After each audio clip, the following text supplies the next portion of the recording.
so awkward talking into the camera, like to absolutely no one for now. It's so awkward for me. But anyway, first things first, let's get into my little haircut that I got me. I got me a new haircut. I don't know if you can see, I got me a little line. It's a little rough looking, but I do something here and there and I cut it, got a little color in it. It's a week old now, so probably should be getting the shape up soon. Anyway, I want to talk about an artist that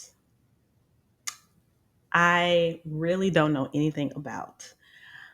I was listening to a podcast called We Sound Crazy podcast, and they feature this artist on their podcast. Great broadcast, right next to R&B Money podcast. Like I listen to both of those faithfully. But anyway, so this artist by the name of Elijah Blake was on the We Sound Crazy podcast. And he is a songwriter and he has this song called Sugar, Water, and Lime. So the very first time I heard this song, I was in my car on my way to work and it came on the radio and I legit caught the tail end of the song.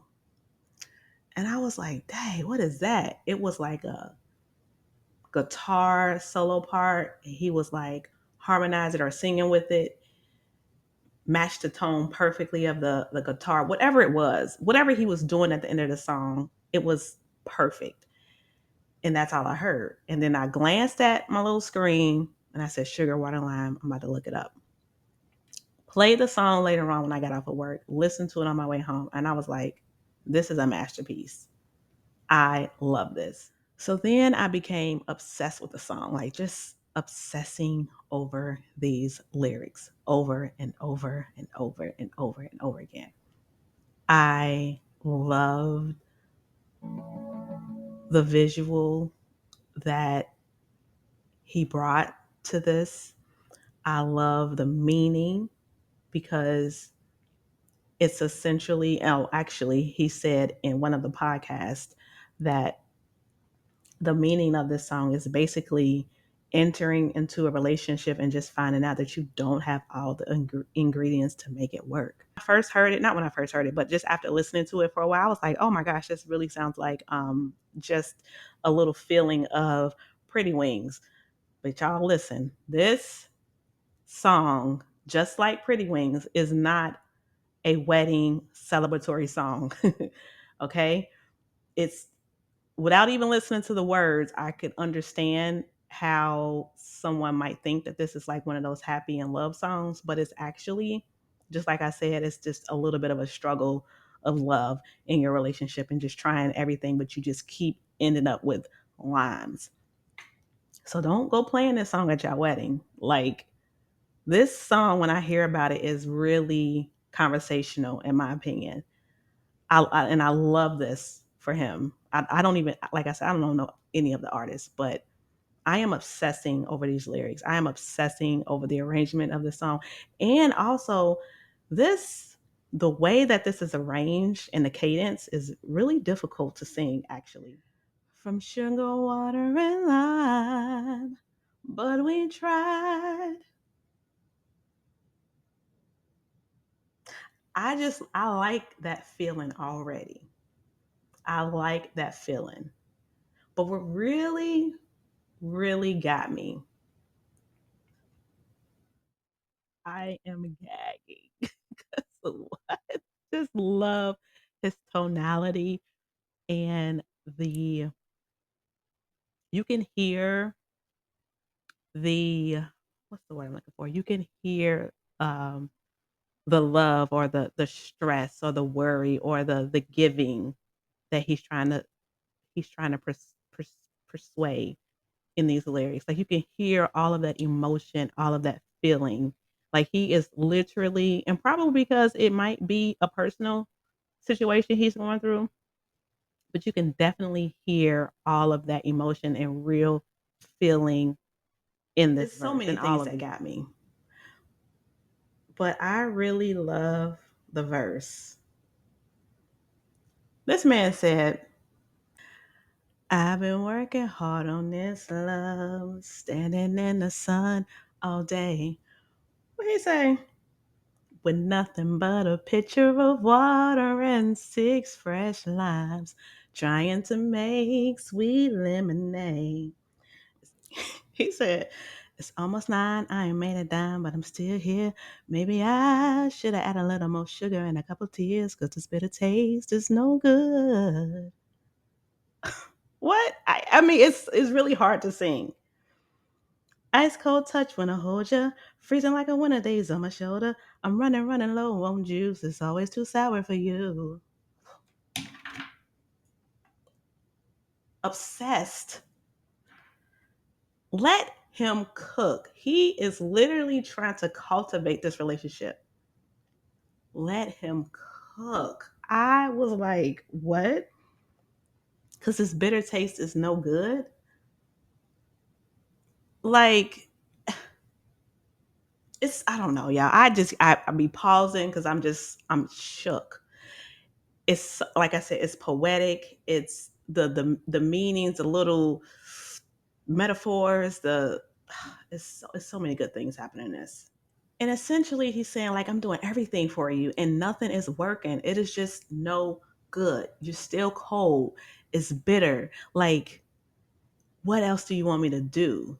I'm I've been working hard all day, standing in the sun all day with nothing but a pitcher of water and six fresh limes, trying to make sweet lemonade. It's almost 9. I ain't made a dime and I'm still here. Maybe I should have added a little more sugar and a cup of tears, because this bitter taste is no good. Like, come on. I don't know why I just had to say it again. I just had to run it back because it's just that good. But essentially, like, he's just really giving his all. And I mean, I think that's anybody can relate to this song. When you have just literally given everything you have, left it on the floor, and you still come up with lines. And then he has this other part. Like I said, y'all, this song is really hard to sing. But he says, hoping these seeds were going to grow one day. And then we're going to make a bunch of yellow lemon so we can drink lemonade. But they came out green. Hoping these seeds were going to grow one day. And we're going to make a bunch of lemonade so we can drink lemonades. I don't know. He says it like that. But the part I like is that, but they came out green.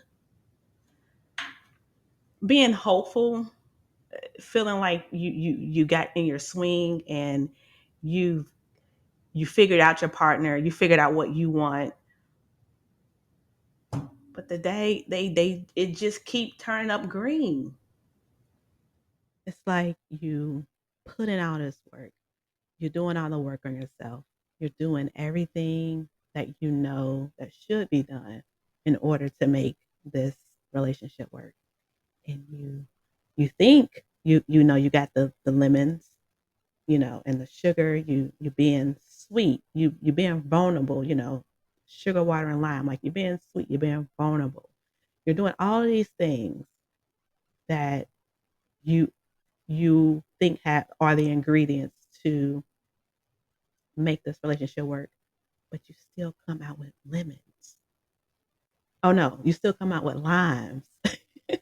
You still come out with limes. And for a second, I was like, wait, do limes come from lemons? Like, I started tripping and I was, listen, y'all, don't mind me. I'm so unserious a bunch of times, but I really started to think, but no, it's just a play on words. Like, and I love the meaning, when you're thinking about lemonade, lemons and sugar.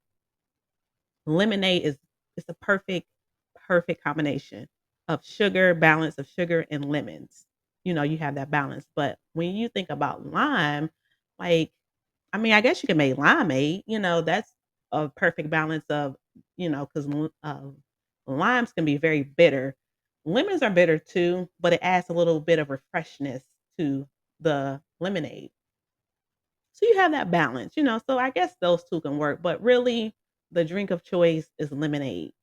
Um, And that is a perfect balance of, a healthy relationship or a relationship just that's thriving. But lines, he said, "But they came out green." I'm like, "Oh my gosh." I just love that line, that that line. I just love that line because you in his voice, you can hear, like, the distress, the saltiness, like, he was sad. He was just like, "Man, I'm so tired." Like, you can hear it, like, the sorrow in his voice when he said, like, "But they came out green." Like, I tried everything and nothing's working.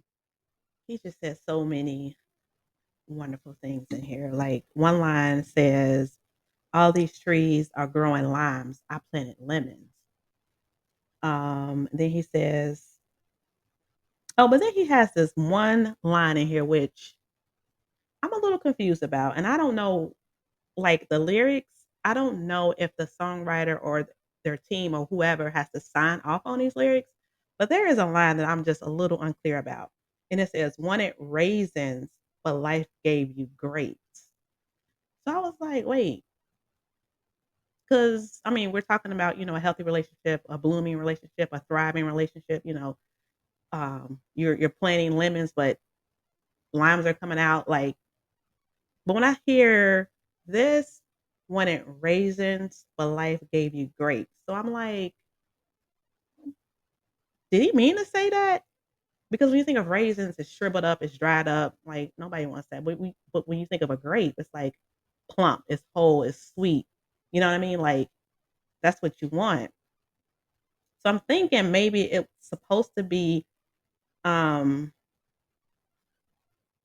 so I don't know, I'm thinking it's supposed to say, "Life gave you raisins, but you wanted grapes." You say something like in the song, "Life gave you raisins, but you wanted grapes." I'm thinking like that's what it's supposed to say, but it really doesn't actually say that when I listen to it. So I don't know. So I'm just a little confused by that line. So Elijah Blake team members, I don't know, like the people that be like, I need somebody to let me know. Am I tripping? Like, is this a misprint? Like, what's up? Am I missing something? Like, I love the song overall, and I ain't, whatever. If that's what it's supposed to say, I'm riding with it because I still absolutely, I'm gonna love this song.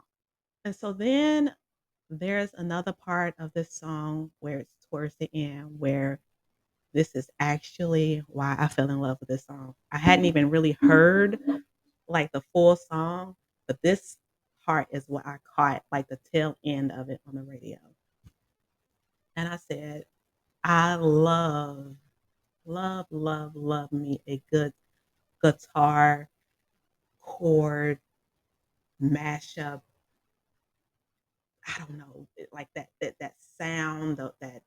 I love that emotion sometimes that happens when chords are playing and the artist is matching the tone of the piano or guitar, whatever it is. That is pitch perfect. Like, I love that. There's only one artist that I can think of offhand that did that, and that was Beyonce.